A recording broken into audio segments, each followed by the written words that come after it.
ताई काय सांगाल, आपण आज मुख आंदोलन केलं होतं या ठिकाणी? मला असं वाटतं की आजचा दिवस हा खूप काल आणि आज हा प्रत्येकासाठी इमोशनली प्रचंड डिस्टर्बिंग होता. काल आलेले फोटो, त्याच्यातून वाटणारी सगळ्याच महाराष्ट्राला वाटणारी अस्वस्थता, त्यानंतर आज राजीनामा झाला आणि राजीनामा झाल्यानंतर ज्या असंवेदनशीलपणे ट्विट्स आले त्यांनी आणखीन वेदना झाल्या. पुण्याचे पालकमंत्री, राज्याचे उपमुख्यमंत्री आणि माननीय भुजबळ साहेब हे दोघंही म्हणाले की नैतिकतेवर पक्षाने निर्णय घेतला, पण ज्याच्याबद्दल निर्णय होता त्यांनी काहीतरी वेगळंच मत मांडलं. जे किती असंवेदनशील लोक असू शकतात याचं उदाहरण त्यांच्या स्वतःच्याच ट्विटमध्ये आज दिसून आलं. पण हे खूप दुर्दैवी आहे. आणि ज्या क्रूर पद्धतीने संतोष भाऊची हत्या झाली, 84 दिवस झाले सातत्याने या गोष्टी, वेगवेगळ्या गोष्टी बाहेर आल्या. सत्य हळूहळू का होईना महाराष्ट्राच्या जनतेसमोर येतंय. पण एक गोष्ट मी सांगते तुम्हाला, बीडमध्ये ज्या 100 का 110 हत्या, ज्याचा उल्लेख अंजलीताई दमानिया, बाप्पा सोनवणे आणि सुरेश धस वारंवार करतायत, संदीप क्षीरसागर करतायत, या सगळ्याची SIT झाली पाहिजे. 100 लोक जे गायब झालेत त्या प्रत्येकाची फाईल उघडली गेली पाहिजे आणि त्या प्रत्येक कुटुंबाला न्याय मिळालाच पाहिजे, अशी आमची आग्रहाची भूमिका आहे. दुसरीकडे धनंजय मुंडे यांना आरोपी करण्यात अशी देखील मागणी करण्यात येते, कारण ज्या आवाजा कंपनीच्या खंडणी प्रकरण हा सर्व प्रकार झाला, तिची जी बैठक आहे ती धनंजय मुंडेच्या सातपुडा या बंगल्यावर झाली होती अशी सुरेश धस यांनी अनेकदा सांगितलंय. त्या दृष्टीने मात्र काही तपास होताना दिसत नाही. नाही, होईल ना, होईल, आम्ही करायलाच लावू. कारण का ही हत्या आहे, क्रूर हत्या आहे आणि जो कोणी या हत्येमध्ये सहभागी झाला त्याला आरोपी केलंच पाहिजे आणि त्या ज्यांच्यामुळे हत्या झाली त्यांना शिक्षा ही झालीच पाहिजे, ही आमची मागणी राहील. आणि एक गोष्ट की खंडणी हा गुन्हा हा PMLA ॲक्टमध्ये येतो. खंडणीमध्ये ED आणि CBI ही आलीच पाहिजे. त्याच्यामुळे ED आणि CBIकडे मी मागणी करणारे दिल्लीला गेल्यावर की याची सखोल चर्चा आणि इन्क्वायरी झाली पाहिजे. सरकारकडून असं सुचवलं जात आहे की धनंजय मुंडे यांना या गुन्ह्यामध्ये को कॉन्स्पिरेटर किंवा आरोपी करायची काही गरज नाही, असं सूत्रांकडून समजतंय. सरकार त्या तयारीमध्ये नाहीये. बघूया ना, जे प्रूफ बाहेर येईल. आता सुरेश धस आणि अंजली दमानिया ताई हे दोघं वारंवार म्हणतात ना CDR काढा, आणि CDR म्हणून जेव्हा अवधा कंपनीमध्ये खंडणीची मागणी झाली त्याच्यात कोण कोण होतं हे CDR बाहेर आले तर कळेलच.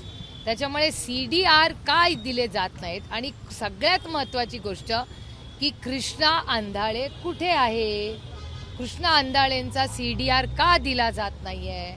अनेक अशा क्रॉस होल्डिंग्स धनंजय मुंडेंच्या आणि वाल्मिक कराडांच्या आहेत. त्यांची सगळी इस्टेट एकत्र आहे, जी तुमच्याच चॅनलवर आम्ही पाहिले. तर ते पार्टनर्स आहेत, त्या दोघांमध्ये संभाषण ते खून होतानाही झालेलं आहे हे वारंवार सुरेश धस म्हणतायत. याचा अर्थ सुरेश धसांकडे प्रूफ आहे म्हणूनच ते बोलतायत ना. त्या सगळ्या गोष्टी ज्या आहेत त्याच्यामुळे ज्यांनी कोणी आश्रय, सपोर्ट, आधार, धीर, प्रेम जे काही वाल्मिक कराडांना हे क्रूर कृती करताना साथ दिली त्या प्रत्येक व्यक्तीला शिक्षा ही झालीच पाहिजे. ही सिलेक्टिव्ह होऊ देणार नाही. आम्ही कितीही लढावं लागलं तरी लढू, पण संतोष भाऊच्या कुटुंबाला न्याय आम्ही देण्यासाठी कष्टांची पराकाष्ठा करू, पण त्या कुटुंबाला न्याय देऊ. धनंजय मुंडे मंत्री आहेत त्यामुळे त्यांचा मोबाईल ट्रेस करता येत नाही, कॉल डिटेल्स काढता येत नाही असं आयोग म्हणजे तपास अधिकाऱ्यांचं ऑफ रेकॉर्ड मध्ये म्हणणं आहे. ते मंत्री आहेत त्यांचं नाही करता येत असं कोण म्हणतं? हे हास्यास्पद स्टेटमेंट आहे ज्यांनी तुम्हाला सांगितलंय. आणि ऑन रेकॉर्ड काय, ऑफ रेकॉर्ड काय? कुणाचा मोबाईल रेकॉर्ड करण्यासाठी तुम्ही विसरला का? ते मोठी यंत्रणेबद्दल केवढी काय पिगॅसिस वगैरे या आपण ऐकलेलं ना. आणि प्रत्येक या एजन्सी जी कंपनी आहे त्यांच्याकडे CDR असतोच ना, तो अनेक महिन्यांचा असतो. आणि मंत्र्याचा फोन रेकॉर्ड होत नाही हे ऐकणं तर हास्यास्पद आहे. याचे किती एव्हिडन्सेस मी देऊ तुम्हाला? खून झाल्यानंतर कुणाचा गुन्हा दाखल व्हायला उशीर, पुन्हा तर गुन्हा दाखल व्हायला आमच्या उशीर. काळात नाही, या सरकारच्या काळात ही किती झाली ह्याचं होतं. आमच्या आता सगळ्या सरकारची प्रत्येकाची स्टाईल असते आणि मला काय प्रॉब्लेम नाही. माझा फोन रेकॉर्ड करायला तर मी तर देईनच फोन, घ्या आणि काय बघायचं ते बघा.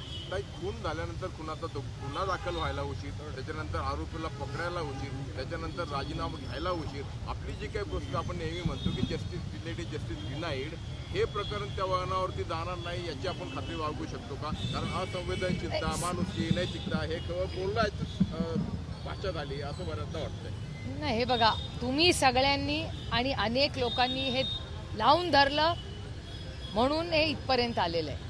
त्याच्यामुळे त्यांना जर असं वाटत असेल की आम्ही उशीर केला तर हे सगळे लोक विसरून जातील. आम्ही विसरून जाणार नाही.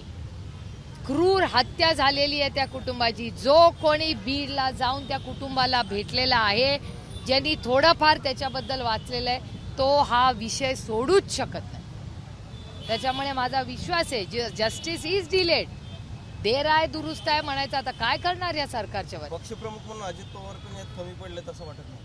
नाही, एक तर अजित पवारांचं आजचं स्टेटमेंट उशिरा का होईना ते उपमुख्यमंत्र्यांचं आणि पालकमंत्र्यांचं स्टेटमेंट आज आलं, भुजबळ साहेबांचं स्टेटमेंट आलं, पण ज्या पद्धतीने धनंजय मुंडेंनी स्टेटमेंट केलं म्हणजे ते गलिच्छ स्टेटमेंट होतं. मला धक्काच बसला. काय गरज होती?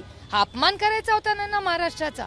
हा महाराष्ट्राच्या जनतेचा, देशमुख कुटुंबाचा आणि स्वतःच्या नेतृत्वाचाही अपमान केलाय त्यांनी.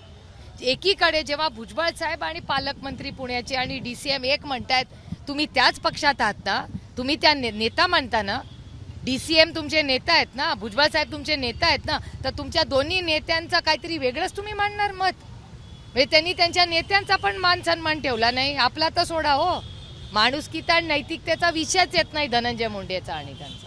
सुरेश धस म्हणाले धनंजय मुंडे बिनभाड्याच्या पुढे जातील, पण आता त्याचा तपास होणं आवश्यक आहे. त्या आवाजा कंपनीची जी काही सेटलमेंट झाली. माझं म्हणणं आहे की ज्यांनी कोणी संतोष भाऊच्या कुटुंबाला जो घात झाला, संतोष भाऊची क्रूर हत्या झाली, त्याच्यात कोणीही सहभागी असेल, मग ते धनंजय मुंडे आहेतच, प्लस जे कोणी असतील त्या सगळ्यांना शिक्षा झाली पाहिजे, एवढीच आमची मागणी.